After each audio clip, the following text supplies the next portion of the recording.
라는 제목으로 말씀 증거할 때 오늘 이 아침에도 많은 은혜 받으시기 바랍니다.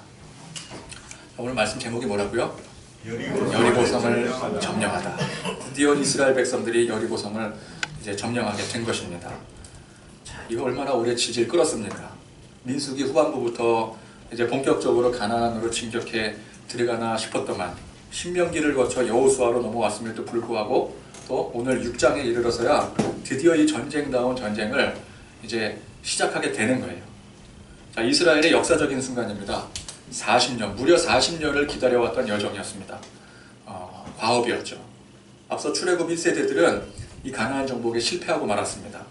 이제 광야에서 태어나고 광야에서 자란 이 2세대들이 그 부모 때의 과업을 이어서 지금 이 위대한 과업을 완수하려고 하는 것입니다. 그 위대한 과업 완수의 첫 시작점이라고 할 수 있는 것이 바로 오늘 이 여리고성 점령, 이 전투라고 할 수 있겠죠. 자, 그러면 여리고성이 어떤 곳인가? 제가 간만에 지도를 좀 준비해 봤습니다. 화면에 이렇게 지도가 이렇게 뜨게 되죠. 글씨가 좀 작지만 우리가 이제 그래도 이 성경을, 구약 성경을 본 짬밥이 얼마나 되는데 이 지도만 봐도 대략 위치를 알 수 있지 않겠습니까? 근데 이 지도는 그 국경선이 그 당시의 국경선이 아니고 지금 현재 국경선입니다. 현재 그 이스라엘 및 주변 국가들 국경을 기준으로 네, 제가 보니까 이 지도 중에서 제일 이렇게 글씨를 뚜렷하게 볼 수 있는 지도가 이거밖에 없더라고요. 그래서 이걸로 준비를 했습니다. 그래서 여기서 보면은 여리고성이 좀 빨간색 동그라미를 짙게 지금 가운데 거기가 이제 여리고성 위치고요. 지금은 여리고라는 그 지명이 없죠. 옛날 이제 고대 지명입니다. 이 여리고성에 보니까 예루살렘은 어딘지 보이시죠? 네, 빨간색으로 예루살렘에서 동북쪽. 근데 뭐 예루살렘이 어디야? 그렇게 막 이런데 예단 방향 이런 데서 예루살렘 찾으시면 곤란합니다, 그죠? 예루살렘에서 동북 방향 얼마 되지 않는 거리입니다. 그리고 요단강은 제가 빨간 줄로 이렇게 쭉 쳐놨어요. 저게 요단강이에요. 요단강. 저 밑에 있는 저 바다 같은 거 보고 요단강 이러시면 안 돼요. 요단강은 제가 빨간색으로 줄 쳐놨습니다. 저 요단강에서 바로 건너니까 이 여리고성이 나오는 거죠. 요단강 제일 남단에서, 그렇죠? 그래서 이제 이스라엘, 저 지도의 이스라엘 위치상으로는 중부 지역이라고 볼 수가 있고요. 중동부 지역 그렇게 볼 수 있겠고, 그 당시 가나안 지역으로 보더라도 저 지역이 가나안의 중부 지역이라고 볼 수가 있습니다. 40년 전에 그 이제 아래 보면 시내 광야가 나오잖아요. 시내 광야가 이제 이스라엘 백성들이 시내산에서 하나님의 언약의 말씀을 받고 그리고 거기서 쭉 이제 올라왔던, 네, 거기가 이제 시내 광야고 거기서 어디까지 올라가게 되죠? 가데스바네아까지 올라가서, 가데스바네아 제가 동그라미 쳐놨습니다. 가데스바네아 위치 보이시죠? 거기서 보이세요? 거기서 이제 정탐꾼들을 보내고, 정탐꾼들이 제대로만 이제 보고를 하고 그리고 이스라엘 백성들이 믿음으로 이제 하나님이 명령하시는 대로 우리가 순종하자 그랬으면은 이미 40년 전에 저 가데스바네아에서 헤브론 쪽으로 치고 들어가는 거예요. 그러니까 루트가 다른 거죠. 그 요단강을 건너는 게 아니라 이렇게 쭉 돌아서 요단강을 건너는 게 아니라 가데스바네아에서 바로 가나안 남단을 치고 들어가는 겁니다. 원래 40년 전에 원래 계획대로 하면은. 근데 어떻게 됐어요? 그래 못했죠. 40년이 지난 지금에는 근데 루트가 바뀌었어요. 40년 동안 이제 그 1세대들은 하나님 앞에 불순종하고 자기들의 그 불신앙적인 고백으로 인해서 이 가나안 땅을 이제 진격을 못하고 치지 못하고 이 광야에서 계속 이제 40년 동안을 배회를 하다가, 그리고 다시 40년이 지난 후에 2세대들이 다시 가데스바네아에서 남쪽에서 북쪽으로 치고 올라가는 게 아니라 어떻게 갔어요? 저 지금 요르단 쪽으로 되어 있는 요단 동부, 당시 모압 평야 지역에 그쪽으로 올라가서 이제 요단강을 건너 여리고성으로 진입해 들어가는 겁니다. 왜 요단강을 건넜다고 했죠? 1세대들은 홍해를 건넜잖아요. 근데 2세대들은 홍해를 건너지 않았습니다. 이 홍해나 요단강이나 세례의 의미를 갖는다고 했어요. 그래서 그 의미로서 요단강을 이제 2세대들은 건너야 되는 겁니다. 그래서 가데스 바네아로를 통해서 진격하지 않고 요단강을 건너서 진격하는 방향으로 하나님께서 인도하신 거예요. 그래서 자, 이 지도에서 보면 이 요단 건너 이 여리고성이 굉장히 중요한 지역이다, 요충지다라고 볼 수가 있죠. 요단강을 건넜을 때 아마 이제 그 위쪽보다 지금 여리고성에 위치한 요단강이 건너기가 제일 쉬웠던 것 같아요. 그래서 그쪽으로 건넜을 때 바로 가나안 지역으로 들어갈 수 있는 이제 첩경이요, 통하는 관문이요, 요새라고 볼 수 있는 지역입니다. 그러니까 이 여리고성을 점령하게 되면은 가나안 땅을 바로 중앙을 관통하게 돼 버리는 거예요. 그러니까 가나안 땅 전체로 봤을 땐 굉장히 위험해지는 거죠. 옛날에 그 신라 시대 때 혹시 그거 아십니까? 요충지, 경주 서라벌로 들어가는 요충지, 대하성이라는 요충지가 있었어요. 그런 것처럼 이 여리고성이 굉장히 중요한 요충지입니다. 여리고성이 함락되면 굉장히 가나안 전체가 위험해지는 그런 상황이 되는 거예요. 지도 보니까 좀 이해가 되시죠? 지정학적, 지리적 위치상 굉장히 중요한 지역입니다. 그러니 얼마나 이 성의 방비가 견고했겠습니까? 이거 뚫리면 가나안이 뚫리는데요. 그러니까 물론 이제 가나안에 여러 족속들이 있지만 특히 여러 족속들이 여리고 방비에 굉장히 중점을 뒀을 거라고요. 그래서 다음 그림을 보면은 이게 이제 학자들이 추정해서 그린 그 여리고성 단면도입니다. 왼쪽에 있는 그림. 영어를 잘 아시는 분들은 영어 그대로 해석하시면 되고요. 자체 해석이 가능하시면 자체 해석을 하시고, 근데 그림으로 얼마든지 우리가 이해할 수가 있죠. 자, 이거 보니까 이중벽 시스템입니다. 이중벽 시스템. 그러니까 뭐든지 이중자가 들어가면은 일단 고급 기술입니다. 그죠? 고급 기술 들어간 거예요. 하이테크입니다. 하이테크. 자, 여기서 보니까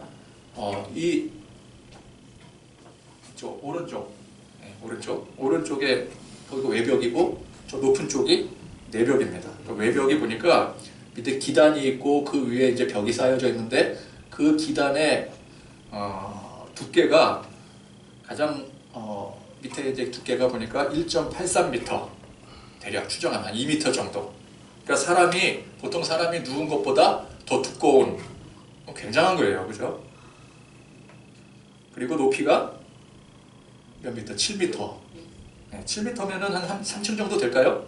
요즘 건물로? 2층 좀 넘나요? 그러면 이제 이 정도 가지고 난공불락이다 그렇게 볼 수는 없겠죠. 요거 하나만 가지고는. 그럼 섭하죠. 근데 이게 이중벽입니다. 내벽과 외벽 사이에 상당한 거리로 높은 둔덕이 다져져 있고요. 그리고 오른쪽 그림에 보면은 그 위에 집들이 지어져 있어요.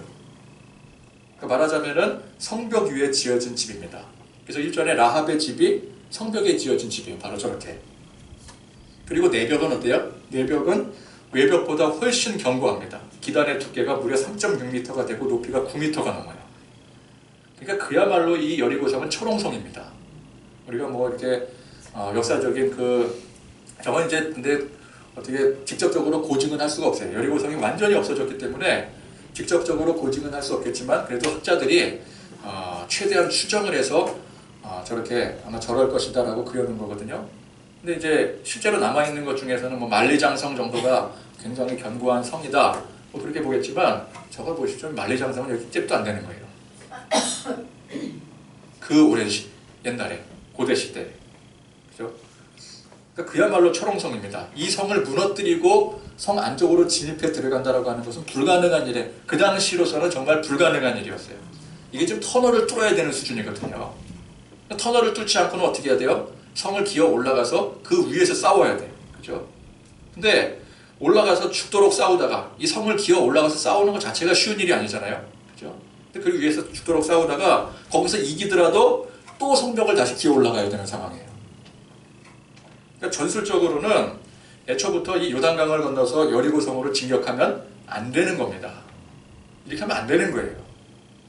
그러니까 여리고성을 점령하려면 먼저 요단강 도하작전부터 성공을 해야 되는 거거든요. 근데 보통 전쟁에서 도하작전이 쉬운 게 아닙니다. 상대방이 강을 무사히 건너도록 그냥 내버려 두겠습니까? 여러분 인천이나 노르망디가 우리 6.25 전쟁 때와 또 2차 세계대전 때 상륙작전으로 유명했던 지역이잖아요. 격전지였잖아요. 그야말로 격전지 아니었습니까? 얼마나 많은 사람들이 죽어나갑니까? 굉장히 중요한 작전이었잖아요. 이 작전이 성공함으로 인해서 전쟁의 그 승패가 그때부터 이제 기점이 바뀌게 되는 거죠. 그만큼 이 도하 작전은 중요한 거예요. 도하 작전을 그냥 내버려두는 예는 없어요. 그러니까 요단강을 건넌다 그 자체부터 이미 대단한 일이 되는 겁니다. 그걸 성공해야 되고, 그 다음에 강을 건너더라도 저런 성을 정복을 해야 돼요. 저런 성을. 그러니까 이건 그냥 답이 안 나오는 겁니다. 40년 전처럼 가데스바네아에서 남부 쪽으로 치고 올라갔어야 되는 거예요. 사실은. 그러니까 전쟁을 준비를 한다면. 근데 왜 이스라엘은 이 난공불락의 요새로 무리수를 두어가면서 진격을 해갔습니까? 하나님께서 그렇게 명하셨기 때문에 그래요. 하나님께서 그렇게 하라고 지시하셨기 때문에. 자, 그러니까 이 전쟁은 애초부터 하나님께서 함께 하시고 하나님께서 친히 도우시지 않으면 안 될 전쟁이었다는 거예요. 그걸 우리가 이제 이 그림을 보면서 좀 더 실감나게 알 수가 있는 거죠. 하나님께서 이 전쟁을 진두지휘하십니다. 친히 지휘하셔요. 여호수아는 그런 의미에서 하나님의 전령입니다. 여러분, 우리 삶이 그래야 됩니다. 하나님께서 우리 인생을 친히 지휘하시는 지휘관이 되시고 왕이 되시고, 말하자면 목사는 그 명령을 전군에 전달하는 전령이 되는 것이죠. 우리 모두는 어때요? 저를 비롯해 우리 모두는 하나님께서 지휘하시는 대로 따르는 군사들인 거예요. 그러면 지휘관 되시는 하나님께서 오직 하나님의 뜻과 방법으로 우리 인생 전쟁을 이끌어 가시는 거예요. 여러분, 전략과 전술은 지휘관에게부터 나오는 겁니다. 그죠? 그럼 군사들은 어떻게 해요? 그 명령에 따르는 거예요. 어떤 명령이 오든 간에 그거 따르면 되는 거예요. 그러니까 지휘관을 잘 만나야 되는 거죠. 지휘관 잘못 만나면 어떻게 돼요? 그대로 따라서 갔어요. 아닌 거 알면서도 가요. 아닌 거 알면서도 갈 수밖에 없어. 나는 쫄병이니까. 가서 나중에 지휘관이 뭐라 그래요? 여기가 아닌 게요. 뭐 이러면은 이제 뭐 다 뒤집어지는 거죠. 알프스를 넘어야 되는데 히말라야 산맥을 막 넘고 있어요. 그러면 안 되잖아요. 그렇죠? 지휘관을 잘 만나야 됩니다. 근데 우리는 하나님이 우리의 지휘관이 되시는 거예요. 그러면 우리는 뭐 걱정하지 않고 하나님 명령하시는 대로 따르기만 하면 되는 거예요. 인간의 방법으로 전쟁을 한다면요, 당연히 여리고성 피해야 되죠. 이 여리고성은 점령하라고 있는 게 아닙니다. 아무도 못 들어와. 그런 의미에서 막아놓은 장벽이에요. 그러니까 여기로 들어오면 안 되는 거예요. 그래서 여리고성을 피해서 뭐 남부로 진격해 올라가든 아니면 뺑 돌려서 뭐 북부 쪽에서 뭐 진격해서 내려간다든지 뭐 그렇게 해야 되지, 여리고성은 피해야 되는 거예요. 또 여러 가지 그 시대에 사용할 수 있는 뭐 전쟁 전술이라는 게 있지 않겠습니까? 그 전쟁 전술을 최대한 동원해서 피 터지게 싸워야 되는 거예요. 인간의 방식으로 전쟁을 한다면. 그러나 하나님께서 친히 지휘관이 되셔서 하나님이 이끄신다면 그런 인간의 방식대로 하나님께서 굳이 하실 이유가 없는 거예요. 그죠? 우리가 뭐 성벽을 기어 올라간다든지 도하작전을 편다든지 아니면 약점을 공략한다든지 그거는 우리 수준에서 생각해서 할 일들이에요. 근데 하나님은 굳이 그렇게 하실 필요가 없어요. 그래서 오늘 이 여리고성 점령하는 이 전쟁을 보게 되면은 이게 우리네 방식과는 완전히 다릅니다. 개념 자체가 달라요. 이걸 전쟁이라고 볼 수가 없어요. 우선 요단강을 건너 여리고성으로 진격해 올라간다는 그 발상 자체가 이 넌센스입니다. 우리 같으면 세상 어떤 지휘관이든 간에 이런 곳으로 진격하는 사람은 없어요. 그러나 하나님이시니 상관이 없는 거예요. 여리고성이 아니라 뭐 여리고성 할아버지가 오더라도 전능하신 하나님 앞에는 그 여리고성 따위 아무것도 아닌 게 되는 거예요. 우리가 볼 때는 난공불락이지만 하나님 보시기에는 그 아무것도 아닌 겁니다.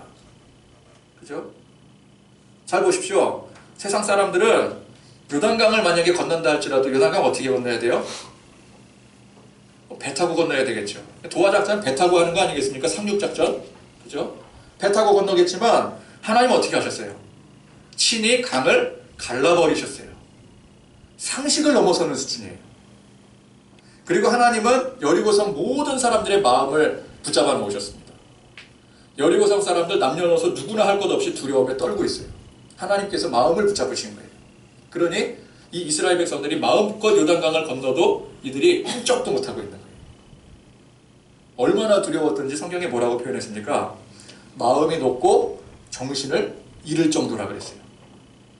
마음이 높고 정신을 잃을 정도면 얼마나 지금 두렵고 떨고 있다는 거예요. 근데 이게 보십시오. 뭐 겁 많은 어린아이나 뭐 여인이나 노인네들이 마음이 높고 전쟁을 앞두고 마음이 높고 뭐 두려움에 떤다. 그러면 조금이라도 이해를 하겠지만 지금 이 전쟁에 당당히 맞서 싸워야 되는 장정들, 이 장정들, 이 가나안 땅, 특히 여리고성의 장정들 어떤 사람들이에요? 거인들이었습니다. 거인들. 이스라엘 사람들이 전에 뭐라 그랬어요? 자기들과 비교할 때 우리는 저들에 비하면 우리 메뚜기라고. 그 정도로 대단한 장정들이, 무시무시한 체격의 그 군사들이, 그들이 마음이 높고 정신을 잃는다는 게 말이나 되는 일입니까? 원래는 어떻게 돼요? 이 여리고성을 넘보려고 하는 이스라엘 백성들이 마음이 높고 정신을 잃어야 그게 정상이에요. 근데 반대가 되었습니다. 왜? 전능하신 하나님께서 친히 그들의 마음을 잡아 붙들고 계시기 때문에 그래요. 그래서 이스라엘 백성들이 요단강을 마음껏 건너고 또 할례도 행하고 회복도 하고 내친김에 뭐까지 해요? 6월절 절기까지 지키고 그러는 동안 여리고 사람들은 성 안에서 꼼짝도 안 하고 있습니다. 자, 오늘 이 여리고성을 점령하는 과정은 그 하나님의 방식의 백미라고도 볼 수가 있어요. 절정에 다다른 부분입니다. 자, 하나님께서 여호수아에게 이르시기를 제사장 7명이 양각 나팔을 잡고 앞에 나가 나팔을 불며 그 뒤를 여호와의 언약궤가 따르도록 했습니다.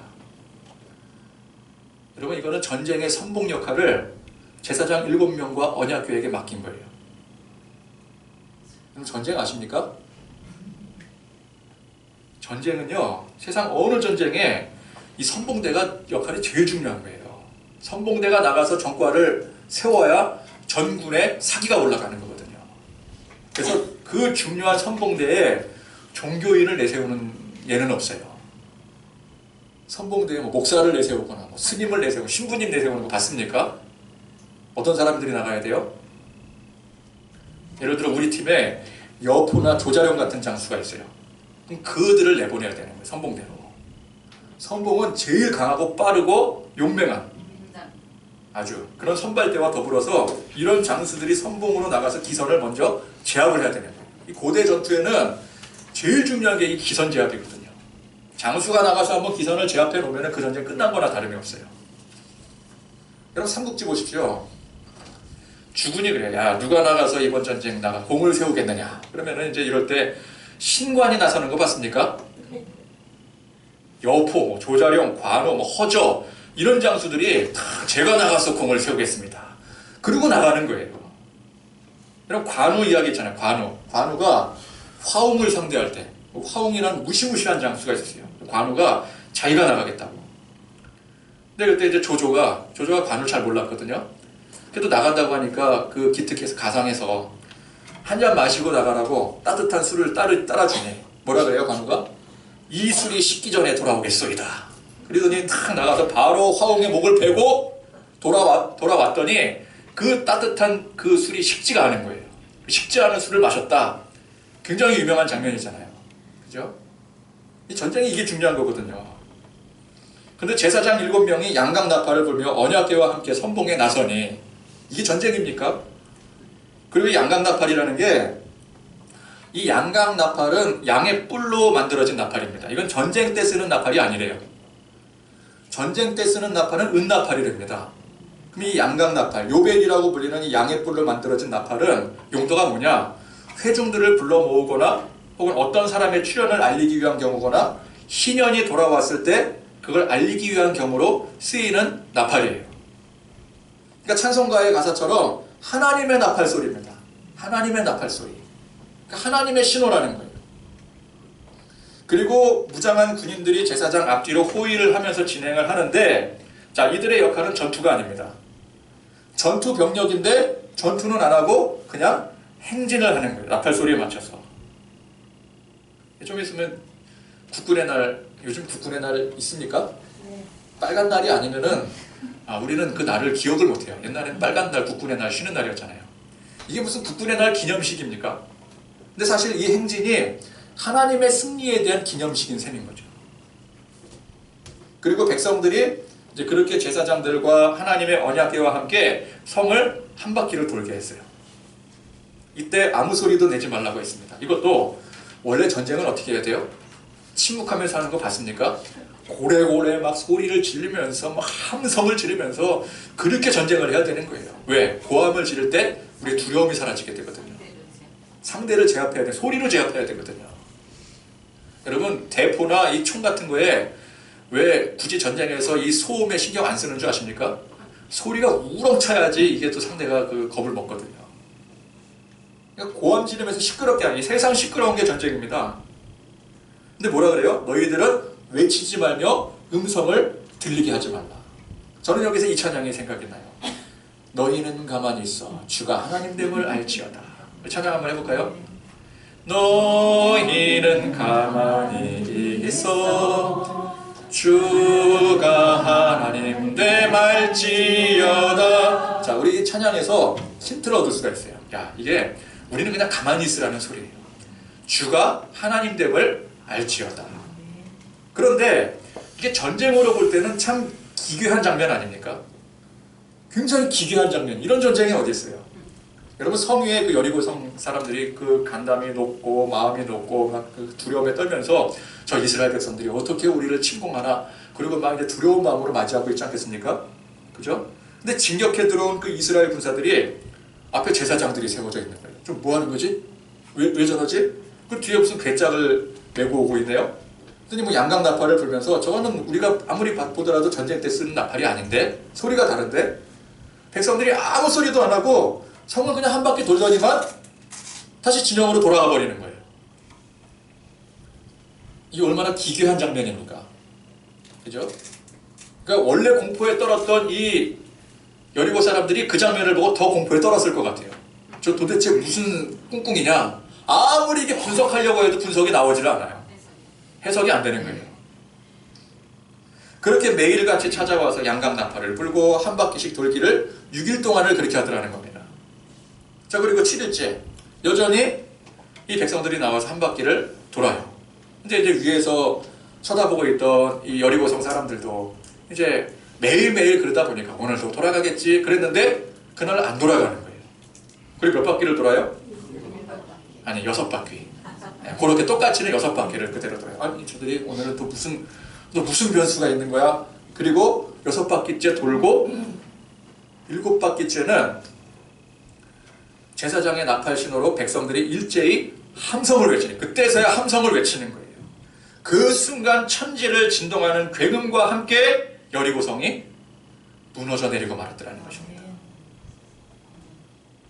그 견고하고 완벽하다 여겼던 그 여리고성이 천지가 진동하고 지각이 무너지면서 그냥 속절없이 무너져 내리는데, 여러분 이 그림에 보면은, 저 오른쪽 그림에 보면은 저건 좀 너무 소극적으로 그림을 그려놓은 것 같아요. 저기 좀 벽돌이 좀 몇 개가 무너져 있잖아요.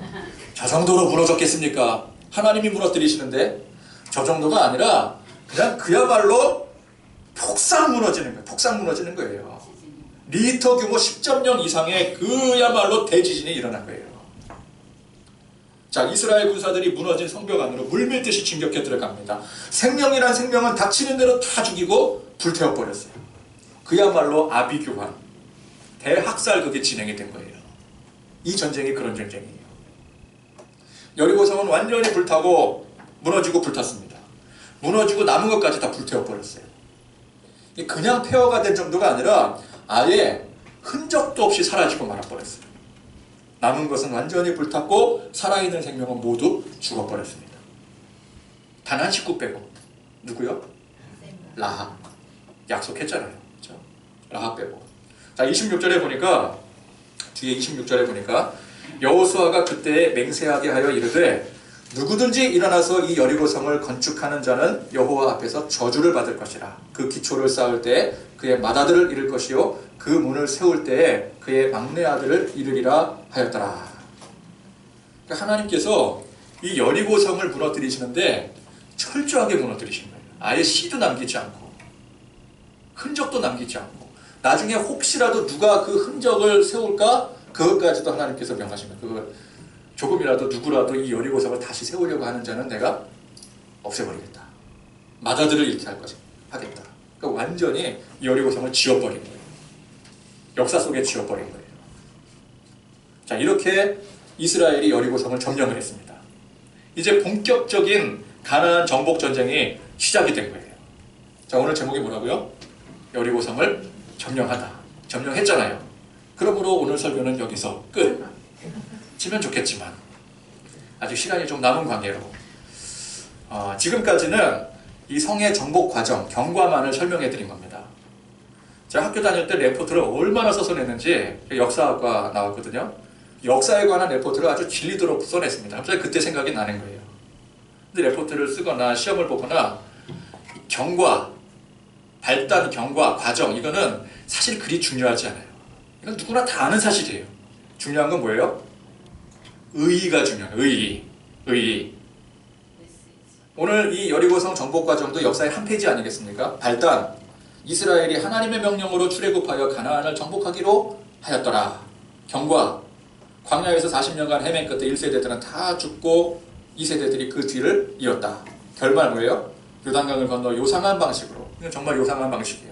요상한 방식으로 여리고성을 점령하였다. 그 다음이 중요한 게 이 여리고성 점령이 갖는 역사적 의의가 무엇인가? 이게 중요한 거죠.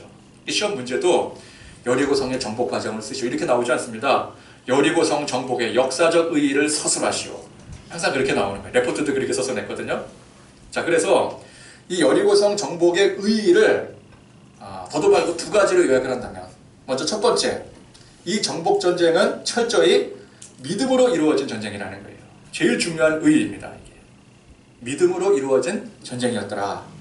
자, 앞에서 제가 쭉 설명했듯이 이 전쟁은 이 성경 안에 여러 그 묘사된 전쟁 중에서도 이상하리 많지 다른 여타 전쟁과 성격을 완전히 달리하고 있습니다. 그럼 무엇입니까? 하나님께서 이 전쟁을 완전히 진두지휘하시고 오직 하나님의 방식으로만 이끌어 오셨다는 거예요. 보통 하나님께서 전쟁하실 때 어떻게 합니까? 사람을 세워요. 그리고 세상의 방식대로 하게 하세요. 근데 이 여리고성 전쟁만큼은 하나님께서 일거수일투족 처음부터 끝까지를 전부 다 책임지셨어요. 근데 성경을 보십시오. 성경에도 많은 전투들이 있거든요. 다윗도 전쟁 많이 했죠. 근데 하나님께서 이렇게까지 전쟁하신 일이 없어요. 거의 없어요. 하나님은 한 사람 세우시면 그 사람이 알아서 하게 내버려 두세요. 물론 그 가운데 도우시죠. 도우시는 거지 하나님께서 전적으로 인도하시진 않아요. 모든 방법까지. 방법은 사람의 방식으로 하게 내버려 두셔요. 근데 이 여리고성 전투만큼은 오직 하나님의 뜻과 방식대로 인도하셨더라는 것입니다. 이게 여리고성 전투의 특징이에요. 이유가 무엇인가? 이스라엘 백성들이 이제 이 여리고성을 점령하는 것을 시점으로 해서 가나안 땅을 점령하게 되면 이 땅에 정착하여 살게 되지 않겠습니까? 근데 그런 데 있어서 첫 관문인 만큼 첫 출발이 중요하기 때문에 그래요. 그러니까 오직 하나님의 뜻과 방식을 믿고 순종하는 자세가 중요한 것입니다. 이게 처음 것이에요. 처음 것. 처음 것은 누구에게? 하나님에게. 그러니까 이 전투는 하나님의 전투인 거예요. 오직 하나님의 방식으로 전투가 진행이 되어지는 거예요. 그래서 하나님은 이 백성들로 하여금 바로 전쟁에 임하게 하지 않으시고 그렇게 뜸을 들이시면서 다시 시내산 언약을 상기시키시고 또 모세가 죽기 전에 여러 차례 또 이 백성들에게 당부하고요. 그래서 민수기에서 사실 이 민수기에서 역사적인 내용으로 보자면 바로 여호수아서로 넘어가면 돼요. 근데 그걸 또 신명기를 거쳐서 오게 되고 또 요단강을 건너서도 또 할례 받죠. 6월절 절기 행사 다 해야 되죠. 그러니까 이 백성들이 앞으로 저 가나안이라는 세상에 정착해 살아갈 때 오직 여호와 하나님 말씀에만 귀를 기울이고 하나님 방식대로만 순종하며 살아가야 되기 때문에 하나님께서 누차 이 모세를 통해 가르치시고 시내산 언약을 상기시키시고 또 해야 할 일들을 하나님께서 다시 강조시키시고 그러니까 누차 가르치시고 강조하신 거예요. 전쟁이 중요한 게 아니라 전쟁 이후에 사는 게 중요하기 때문에. 그래서 그런 의미에서의 가장 첫 번째 전투라고 할 수 있는 그런 의미에서의 중요한 의미를 가지고 있는 이 전투를 하나님께서 직접 모든 일거수일투족을 개입을 하신 거예요. 첫 소산의 의미로 하나님께서 이 전쟁을 치르신 것이죠. 그래서 이 전쟁의 핵심 포인트는 뭐다? 믿음이라는 겁니다. 믿음이 없으면 도저히 납득이 되지 않는 전쟁이라는 거예요. 믿음이 없으면 이 전쟁에 참여할 수도 없습니다. 여러분 하나님을 믿지 않는다면 어떻게 그 성 앞에서 할례를 행할 수 있겠습니까? 하루하루 아무것도 하는 일 없이 성을 돌겠어요. 하나님께서는 7일간 성을 돌라고 명하셨습니다. 그리고 마지막 7일째에는 7바퀴를 돌라고 하셨어요. 일단 이 7이라는 숫자는 성경에서 완전수입니다. 하나님의 완전한 전쟁이라는 의미에서 이 7을 강조하는 것이죠. 또 7일간 그리고 마지막 7바퀴를 돌 때까지 7바퀴를 돌기 전까지 6바퀴 돌 때까지 그러니까 6일 지나고 7일째 6바퀴 돌 때까지 아무 일도 일어나지 않았어요. 아무 일도 일어나지 않았어요. 자, 이를 위해서 바라보고 있는 여리고성 사람들도 초조하고 그 마음이 막 미칠 정도로 그죠? 긴장이 되고 그렇겠지만 이거는 아무 소리도 내지 못하고 매일같이 성을 돌기만 하는 백성들도 마찬가지라는 겁니다. 하나님의 명령대로 일단 하긴 했어요. 근데 이 명령이 웃기는 명령이잖아요. 전쟁을 해야 되는데 성벽을 기어오르라고 하지 않고 성벽을 돌라고 하는 게 이게 말이 되는 일입니까? 그래도 하나님께서 명하신 일이니 뭔가 일어나겠지. 하루를 돌았어요. 근데 아무 일도 일어나지 않는 거예요. 백성들 마음이 어떻겠습니까? 초조해지기 시작하는 거예요. 이게 뭐지? 이게 전쟁이 아닌데? 하나님이 명하셨으니까 하긴 하는데 근데 왜 아무 일도 일어나지 않지? 아무 일도 일어나지 않는 게 당연한 일이에요. 여러분, 성 주변을 백성들이 돈다고 성이 무너집니까? 아니면 그 안에 있는 백성들이 성문을 저절로 열어줍니까? 그런 일은 절대 일어나지 않아요. 아무 일도 일어나지 않는 게 그게 정상이에요. 그렇게 매일같이 도는 거예요. 6일 동안 돌았어요. 백성들 마음이 어떻겠습니까? 우리가 왜 이래야 되는 거야? 이거 하지 말까? 지금 뭐 하고 있는 거지 우리? 여러분 그런 마음 들지 않겠어요? 감정이입을 한번 해보세요. 이거 지금 뭐 하고 있는 거야? 이거 지금 전쟁해야 되는데 이러다가 저들이 그냥 내려오면 우리 끝나는 거 아니냐고. 점점 초조해지고 의심이 들고 믿음이 흔들리게 되는 믿음이. 그러나 끝까지 믿었을 때 최후의 7일 그것도 마지막 7바퀴째 역사가 일어나더라는 것입니다. 여러분 우리가 하나님의 방식대로 순종하며 살아갈 때 은혜 받았어요. 자, 오늘 말씀의 은혜를 받았습니다. 그래서 말씀의 은혜 받은 대로 믿음으로 하나님 백성답게 살아야지. 내가 어저께까지는 믿음으로 살지 않았던 것 같아. 오늘부터 내가 믿음으로 살리라. 그리고 그 마음의 다짐을 가지고 이제 나갔어요. 당당한 마음을 가지고. 그러면 그렇게 우리가 마음으로 믿음으로 순종하며 나아갈 때 당장의 역사가 바뀌고 뭐 놀라운 기적이 일어나고 회복의 은혜가 임하면 얼마나 좋겠습니까? 그러나 하나님의 역사는 바로 당장 일어나지 않는다는 거예요. 보통 그렇더라는 거예요. 어제도 그대로고 오늘도 그대로고 내일도 그대로고 시간이 흘러도 여전히 그대로인 거예요. 변화가 안 되는 거예요. 바뀌지가 않는, 문제가 해결이 되지가 않는 거예요. 주님 도대체 언제 변화됩니까? 제가 은혜 받았잖아요. 하나님 은혜 주셨잖아요. 제가 믿었잖아요. 근데 믿음대로 왜 되지 않는 겁니까? 언제 해결이 됩니까? 근데 응답이 없어요. 여러분 응답이 없다는 게 사실 무슨 뜻이에요? 하나님께서 나도 모르겠다. 외면이 아니라 기다려라는 뜻이에요. 기다려라. 아직 때가 아니다. 기다려라. 그런데 그 기다림의 시간이 우리를 미치게 만드는 거죠. 그죠? 하나님은 기다려라 라고 명령하시지만 그 기다림을 겪는 우리는 이게 정말 기다려야 되는 시간인지 아니면 아닌 건지 하나님이 나를 외면하신 건지 잘못된 방향으로 가고 있는 건 아닌지 이게 우리를 미치게 만들거든요. 상황이 변하지 않아요. 이스라엘 백성들이 여호수아의 명령 듣고 여리고성 도는 거예요. 목적은 뭐예요? 여리고성 무너뜨리는 거예요. 근데 아무리 돌아도 하루 이틀 사흘 나흘을 돌아도 아무런 변화가 없는 거예요. 하나님의 메시지가 뭐예요? 기다려라. 아직 때가 아니다. 언제가 때라는 거예요. 7일째 7바퀴째 도는 그때가 바로 하나님의 여리고성을 무너뜨리는 때라는 거예요. 근데 그걸 모르는 우리는 돌면서 도대체 이 하나님이 언제까지 기다리라고 하시는 겁니까? 어제도 그대로고 오늘도 그대로고 내일도 그대로일 건데 여러분 7일째에도 돌면서 무슨 생각하면서 돌아왔을 거예요? 오늘도 그냥 돌아가겠지 뭐. 내일도 그냥 돌아가겠지. 언제 무너지는 거야? 계속 이렇게 안 바뀌는데 뭐가 바뀌겠어? 하나님은 어제도 외면하셨는데 오늘이라고 별 수 있겠어? 그런데 여러분 그것이 여리고성을 하루하루 도는 과정이라는 거예요. 하나님 방식대로 살려고 순종하니 세상에 손가락질이나 받고 고난이 임하게 되고 남들은 잘 돼. 하나님 믿지 않은 남들은 잘 돼요. 근데 나만 안 되고 있어요. 이거 아닌가 보다. 이게 하나님의 뜻이 아닌가 보다. 여리고성 도는 백성들 중에서도 이거 아닌가 보다. 이탈하려고 하는 사람들이 그 마음으로 이탈하려고 하는 사람들이 얼마나 많았겠어요. 근데 이탈을 못하겠고. 그죠? 그냥 막 죽지 못해 따라가는 거예요. 그냥 그렇게.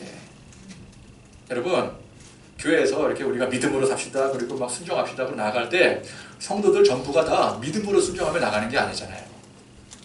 나가는 척 하잖아요. 그죠? 마음속으로는 저게 맞는 길이야? 맞는 거야? 그래도 가자니까 가는 거지 뭐. 그리고 질질 끌려다니는 경우들이 많잖아요. 지금 이 이스라엘 백성들이 질질 끌려가고 있는 거예요. 그래서 아닌가 보다. 그러면서 자꾸만 우리 안에 세상 방식으로 돌아가려고 하는 유혹이 밀려 들어오게 됩니다. 정직하고 신실하게 살라고 해서 그렇게 살려고 하는데, 그게 맞다고 하는데 그게 안 되는 거예요. 막상 살아보니까 안 되는 거예요. 기도하는 삶, 온전히 예배하는 삶, 근데 그렇게 아무리 기도하고 예배를 드려도 내 삶의 당장의 변화가 없는 거예요. 여러분, 그게 과정이라는 것입니다. 어떤 의미에서 하나님께서 우리의 믿음을 시험하시는 과정이라는 거예요. 중요한 게 무엇입니까? 여러분, 여리고성이 그렇게 백성들이 한 바퀴 한 바퀴씩 돈다고 무너진다라는 것은 그 누구도 상상할 수 없는 일이라는 거예요. 여러분, 우리 삶에 여리고성과 같은 많은 문제들이 있지 않겠습니까? 그게 믿음으로 무너진다라는 것이 상식적으로는 상상도 할 수 없는 일이라는 것입니다. 여러분, 우리 앞을 가로막고 있는 많은 문제들이 그게 어떻게 해결이 되겠습니까? 그죠? 내가 해결을 못해서 그게 문제가 되는 건데. 근데 그리고 마지막에서도 마지막에까지 가니 그 견고했던 여리고성이 거짓말처럼 무너지더라는 거예요. 여러분, 우리가 이걸 봐야 돼요. 그래서 그 과정이, 거기까지 가는 과정이 미치도록 초조하고 두렵고 의심들고 흔들릴지라도 거기까지 가는 것이 믿음이라는 것입니다. 여러분, 누구나 그 7일 동안 6바퀴째까지 돌면서 그 투철한 믿음으로 무장하여 돌지 않았을 거라고요. 근데 중요한 건 뭐예요? 거기까지 가는 게 중요한 거예요. 믿음이 흔들리고,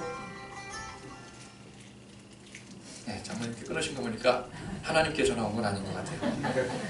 믿음이 흔들리고, 그죠? 마음에 막 불안감이 엄습해 오고, 이 길이 아닌 게 며 세상으로 돌아가고 싶고, 그러더라도 중요한 게 뭐예요? 그 마음 갖는 게 그게 나쁘다라는 게 아니라, 그럴 수 있어요. 충분히 그럴 수 있어요.